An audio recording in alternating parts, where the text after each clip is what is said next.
Disclaimer. I doesn't claim any of the arts. All the picture shown belongs to the respective artist and company. If you are original owner and want me to remove the video, I will do it immediately. Just send me an email to inform me. And if you like my content, please subscribe to my channel. The chapter begins and we see with a thunderous clash of swords, one of which shatters into countless pieces, completely obliterated. Evelyn watched with calm eyes, while the knights around her stood in shock. Half of the broken sword clattered to the ground. It was Theos's weapon. The onlookers could hardly believe their young master had seemingly been bested by Remington, Sybil. In disbelief, he shouted that it couldn't be true, but Manuel pointed out that the outcome was clear. No matter how much Theo had trained, defeating one of the four hounds, the mightiest warriors of their time, was beyond him. Yet Sybil praised Theo's fighting spirit. The knights gasped even more when Remington admitted his defeat. He thanked Theo for a splendid duel, explaining that his sword had grown dull and he was exhausted, which meant he had lost. However, Theo responded that on a battlefield, no one would show such leniency, and acknowledged that he had lost the moment his sword shattered. Remington smiled at him, and they shook hands, with Remington expressing hope for a true duel in the future. Theo agreed, wishing for the same. Manuel was astonished to see Theo recognized by one of the four hounds, while Sybil proudly declared to Manuel that their young master Theo was exceptional. Evelyn sighed in relief as the system informed Theo that his quest progress had increased to 35%. He regarded Remington with respect, realizing that despite his newfound strength from talents and secret manuals through the system, Remington's skill still towered above his own. The moment their swords clashed again illuminated this truth. Theo knew he had much to learn. Though disappointed that the duel ended prematurely, Theo felt he had gained significantly. Not only did his luck rise by 10 points, but his reputation soared as well.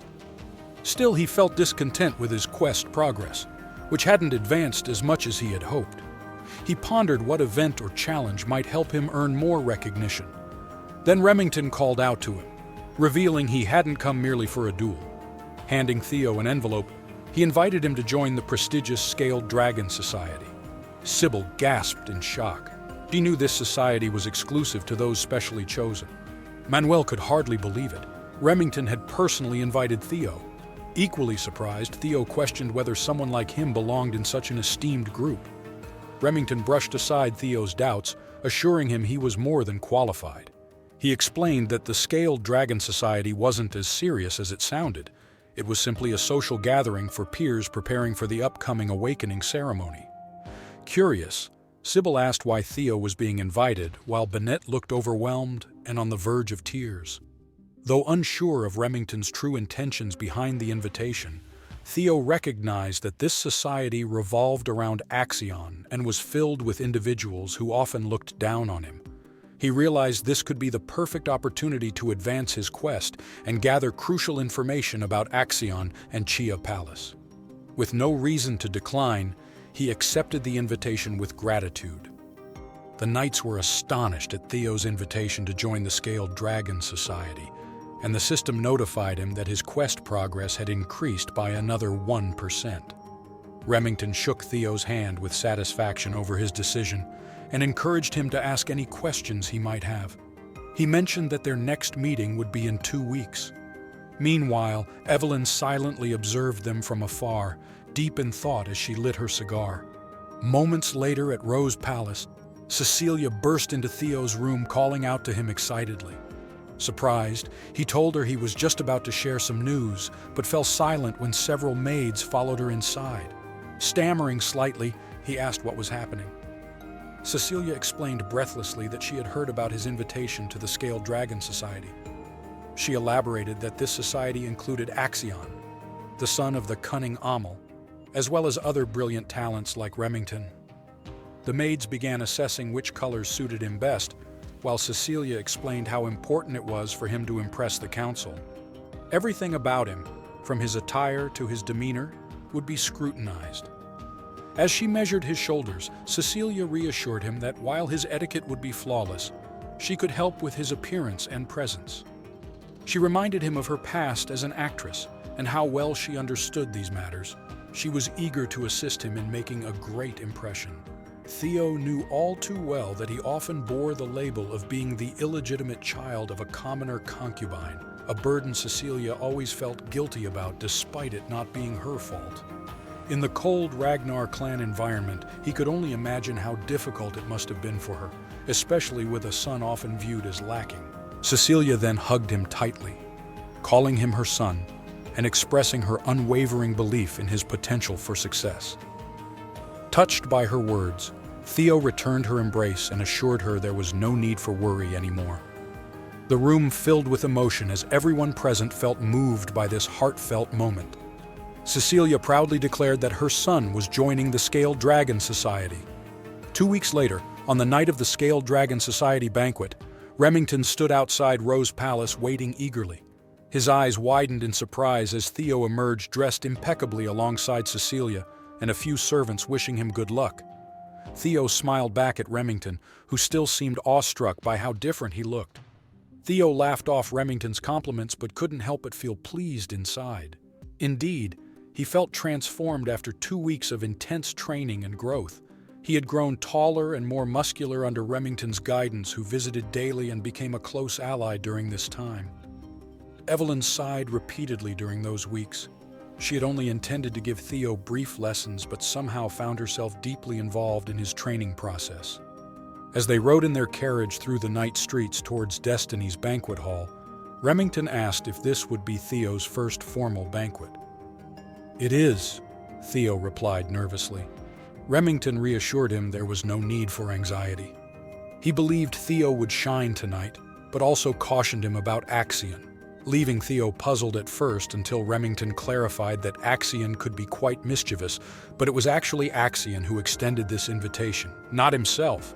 Axion had expressed a desire to meet Theo personally, and even arranged this banquet in his honor. Remington hoped Theo wouldn't judge Axion too harshly upon meeting him. Understanding now that Axion himself had invited him made Theo smile. Everything seemed to be falling into place perfectly. He replied enthusiastically that he looked forward to it while bracing himself for whatever challenges or insults awaited him. Meanwhile, at Chamelia Palace, Axion raised a glass filled with alcohol, excitedly awaiting what he viewed as a new toy, Theo, the so-called imbecile of Ragnar. Thank you for watching my video so far. If you like this video, please subscribe to my channel. After some time, we see. The carriage came to a sudden halt, and the driver announced their arrival. Remington stepped down first, followed closely by Theo, who gazed up at the towering Chamelia Palace. This was the very place that had once driven Rendon to meddle in his life, ultimately leading to the downfall of his mother and the destruction of Rose Palace. Remington suggested they enter, and Theo nodded in agreement. As they walked, Remington mentioned that Axion would personally greet him at the entrance, a rare honor. However, Theo's thoughts were elsewhere. He suspected Axion was plotting to undermine his ascent. Yet, Theo was ready, determined to show Axion who he truly was. Suddenly, a blue light glimmered from his earrings. Looking up, Theo spotted the source of the glow, a quest marker shining from one of the rooms, sparking his curiosity about hidden adventures within Chamelia Palace. Before he could investigate further, Remington called out his name in alarm as something tumbled from above. A loud explosion erupted, sending a cloud of dust swirling around them. Amidst the chaos, Remington shouted again, but Theo emerged from the haze, assuring him he was unharmed. It had only been a sack of flour. Furious, Remington glared upward, demanding to know who was responsible for this prank. Theo brushed off the flour from his clothes, reflecting on how in his past life he wouldn't have been able to dodge such a stunt and would have been covered in powder. He glanced at Remington, momentarily suspecting him of involvement. But after checking Remington's status with his observation skill, he saw genuine confusion. Remington was innocent in this matter. Looking up again, Theo realized this flour prank had Axion's fingerprints all over it. Sure enough, Axion appeared and smugly asked for Theo's thoughts on his greeting, claiming it was merely a friendly welcome among peers. Remington angrily demanded an explanation, but Axion dismissed him with a casual remark about taking it lightly as a brotherly jest. activating his observation skill on Axion, revealed that he held the title of Dark Tiger and was an apprentice swordsman with talents like madness and overwhelming swordsmanship skills. His current status showed excitement as he viewed Theo as a new toy to play with. With a bright smile, Theo thanked Axion for the warm welcome, surprising him. When Axion asked what he meant by that, Theo explained that he genuinely appreciated Axion's hospitality and looked forward to the party. Initially taken aback, Axion quickly regained composure and remarked that it had been ages since he had so much fun. Moments later, they entered the grand party room filled with murmurs and whispers. Guests were puzzled by Axion's invitation to Theo, the so-called imbecile, into such prestigious circles. As they mingled among the guests sipping wine, many speculated if Axion intended to toy with Theo again. Feeling embarrassed by their hostility, Remington apologized once more to Theo, who reassured him that he was fine and even grateful for all the attention. This left Remington confused, while Theo secretly smiled. All the gossip and insults were necessary for him. They would only make his eventual victory sweeter when he triumphed over them later. Scanning the room further, Theo noticed that the source of the blue light, the quest marker, was located on the second floor. He was certain it linked to a quest, but had no immediate way to approach it without drawing attention. As he sipped his wine deep in thought, Axion approached him again and asked if he was enjoying the party. Remembering to stay calm and stick to his plan, Theo smiled and confirmed that he was indeed enjoying himself while thanking Axion for the invitation. Feigning regret, Axion admitted he might have gone too far earlier and placed a hand on Theo's shoulder while creepily asking if Theo would accept his apology. Just then, Remington shouted angrily at Axion. However, instead of addressing Remington's fury, Theo surprised everyone by stating there was no need for an apology. He simply remembered it as a friendly greeting. Taken aback momentarily, Axion laughed heartily and slapped Theo on the back while declaring how much fun he had become. Axion loudly proclaimed that Theo had changed significantly from how he used to be, and that he liked him more each day.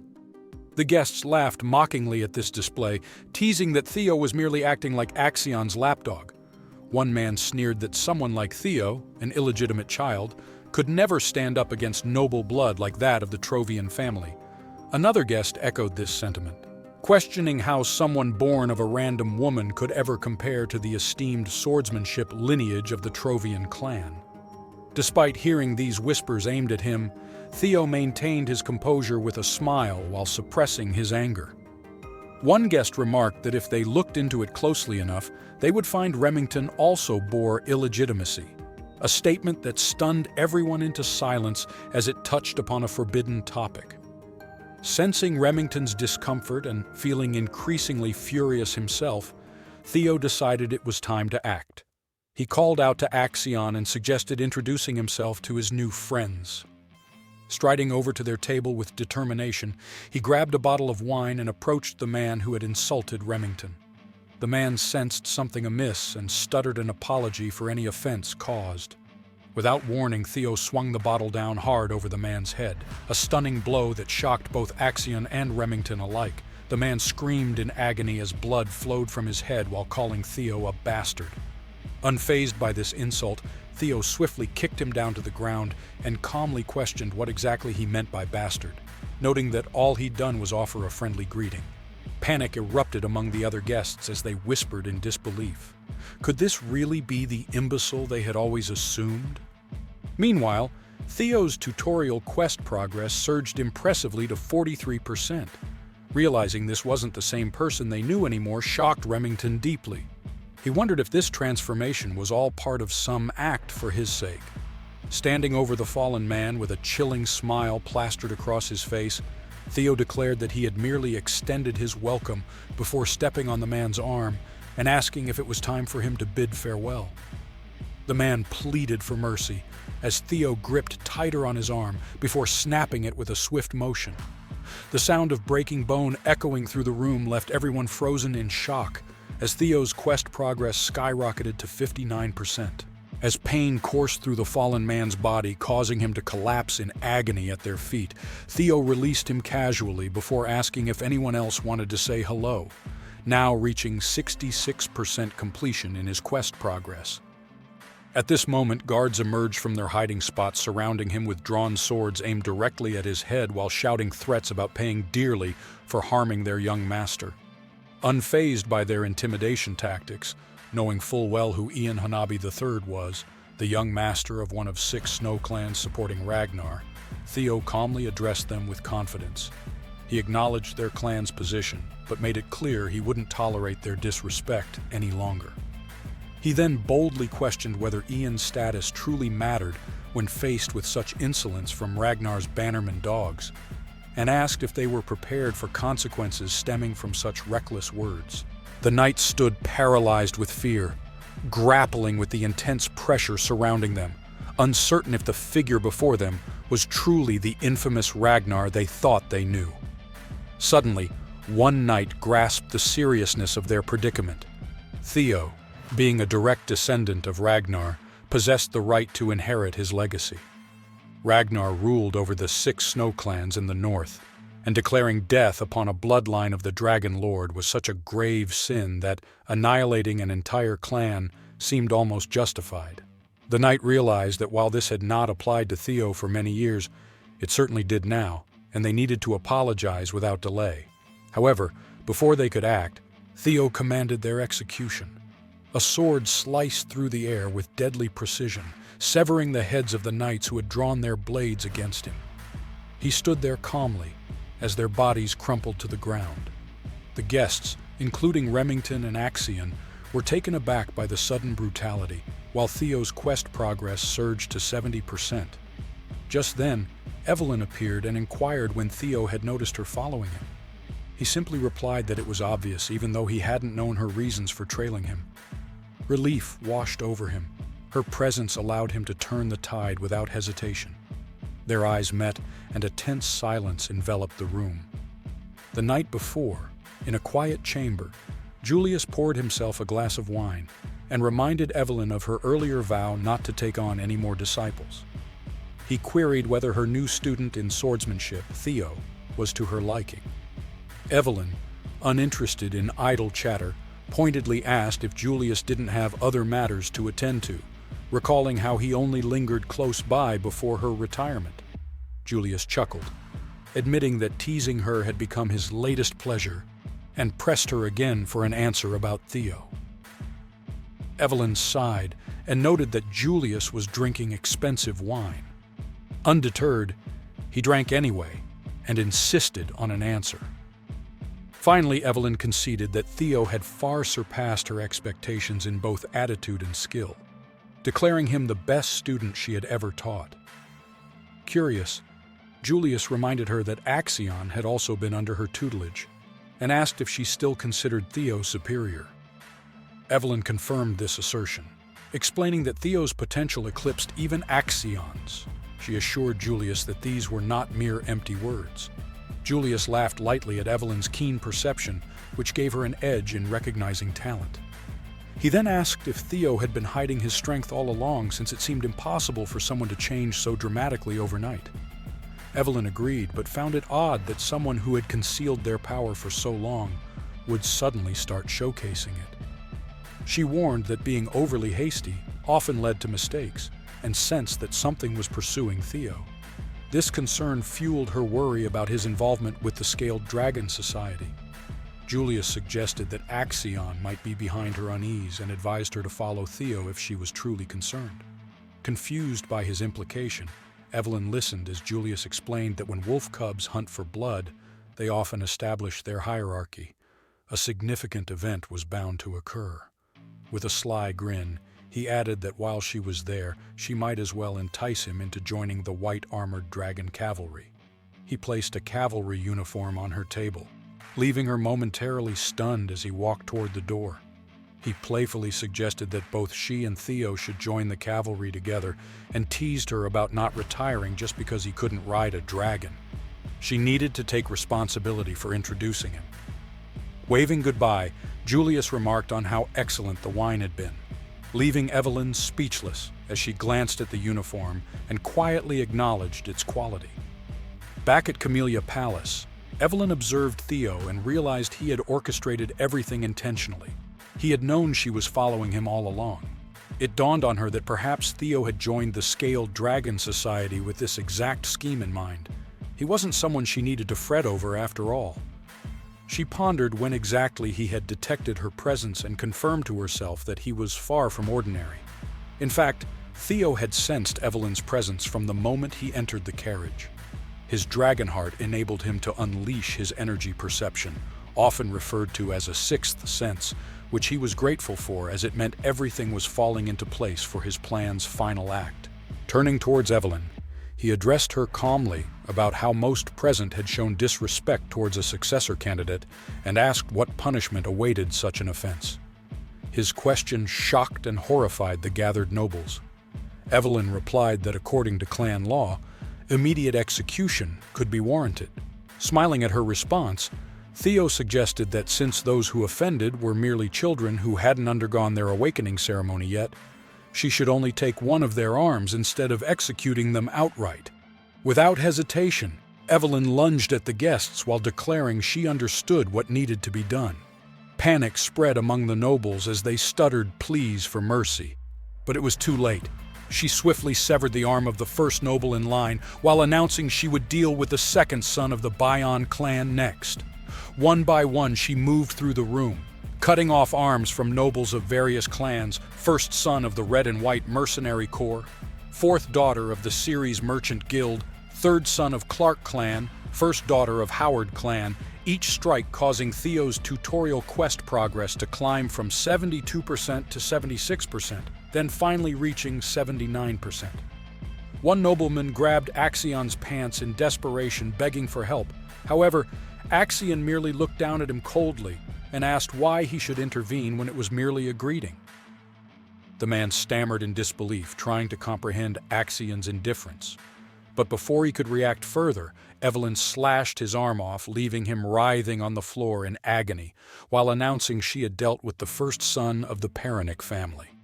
Axion locked eyes with Evelyn and remarked he hadn't expected their reunion under such circumstances. Evelyn respectfully raised her sword in acknowledgement, stating it had indeed been a while since they last met. As Theo's quest progress jumped to 82%, Axion realized Evelyn only targeted those who insulted Theo's bloodline, leaving him unable to interfere even as another successor candidate himself. As he watched Evelyn approach Theo, reporting back that she had severed the right arms of all 14 individuals he commanded her to punish. Remington approached next. Theo praised Evelyn for her swift actions while asking about those injured in battle. Calmly, Evelyn replied that if they rushed those severed arms to a priest quickly enough, they could be reattached, but their futures as swordsmen were now uncertain. "Perfect," responded Theo with satisfaction. Concerned, Remington asked if Theo was all right. Observing this dynamic, Axion noted both Remington and Evelyn were captivated by Theo's commanding presence. He chuckled darkly, confirming within himself that this imbecile from Rose's palace had truly transformed into someone formidable, yet couldn't suppress his rising fury, wanting nothing more than to crush Theo underfoot. As Theo turned to leave, calmly telling Evelyn and Remington it was time for them to depart. Evelyn immediately agreed, while Remington stammered he would follow suit too. When passing by Axion, he lightly tapped his arm, smiling while remarking how much he enjoyed this evening's events. Completing his fourth tutorial quest, as he walked away from Axion, he assured him they would meet again soon, leaving Axion seething with rage. The system congratulated Theo on finishing his final tutorial quest. According to system notifications, all tutorial quests were marked complete. No one would refer to him as Ragnar's imbecile any longer. Proudly walking out of Chamelia Palace, knowing his quest completion marked just another step toward revenge beginning anew, he received an experience elixir, a potion capable of leveling him up 5 times but usable only below level 30.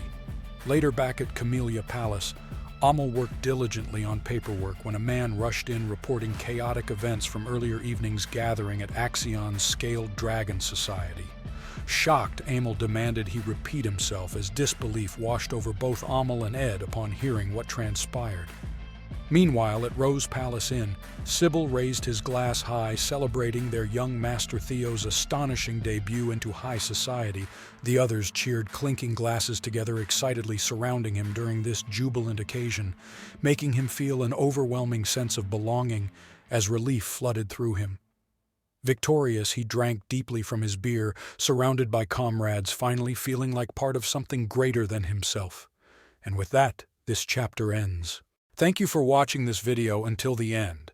Support this channel by liking this video and subscribing the channel. And if you want me to recap another manhwa or manga, write its name in the comments section. And if you want to know that what happened in previous chapters, you can watch them in this channel. Stay tuned for next chapters.